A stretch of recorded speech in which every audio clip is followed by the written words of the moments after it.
बुद्ध के पास उनका एक शिष्य आया और बौखलाते स्वर में बोला, जमींदार राम सिंह ने मेरा अपमान किया है, आप सभी चलें, उसे सबक सिखाना होगा।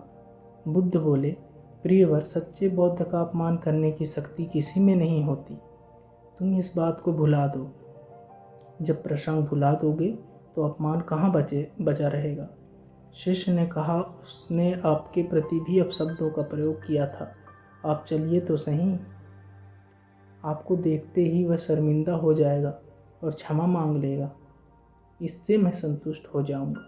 बुद्ध कुछ विचार कर बोले, अच्छा, ऐसी अगर बात है तो मैं अवश्य ही राम जी के पास चलकर उसे समझाने का प्रयास करूंगा।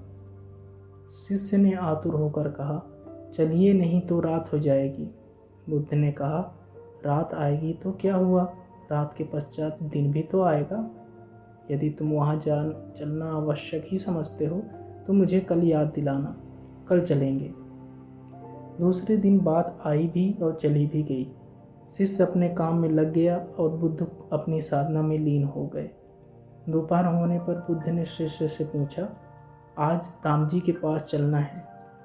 शिष्य ने कहा, नहीं, मैंने जब घटना पर फिर से विचार किया तो मुझे इस बात का आभास हुआ कि भूल मेरी ही थी। अब राम जी के पास चलने की कोई ज़रूरत नहीं है।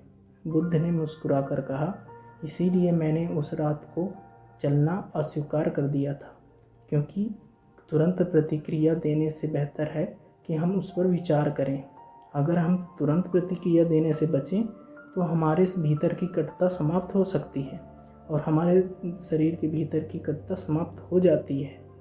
शिष्य ने बुद्ध का आशय समझकर उन्हें नतमस्तक किया और प्रणाम करते हुए निकल गया। आशय यह है कि कोई भी क्रोध हो या कोई भी ऐसी बात हो जिससे हमारे शरीर के अंदर की कटुता बढ़े, तो हमें तुरंत प्रतिक्रिया देने से हमेशा बचनी चाहिए।